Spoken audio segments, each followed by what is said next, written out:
എം.ആർ. അജിത് കുമാറിനെ എ.ഡി.ജി.പി സ്ഥാനത്ത് നിന്ന് മാറ്റി നിർത്തണമെന്ന് P V. Anwar MLA. M R. Ajith കുമാറിന്റെ നീക്കങ്ങൾ ഇന്റലിജൻസ് അന്വേഷിക്കണം. രാഷ്ട്രീയമായ അട്ടിമറിക്ക് എ.ഡി.ജി.പി സംഘം ശ്രമിച്ചു. വലിയ രാഷ്ട്രീയ കേസുകൾ അട്ടിമറിക്കാൻ എ.ഡി.ജി.പി കൂട്ടുനിന്നെന്നും പി.വി. അൻവർ ആരോപിച്ചു.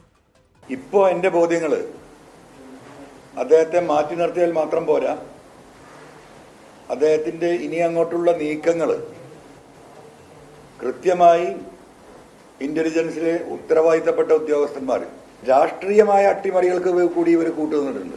കേരളം സത്യമറിയാൻ കാതോർത്തിരുന്ന ചില കേസുകൾ അജിത് കുമാറിന്റെ നേതൃത്വത്തിൽ അട്ടിമറിക്കപ്പെട്ടിട്ടുണ്ട്.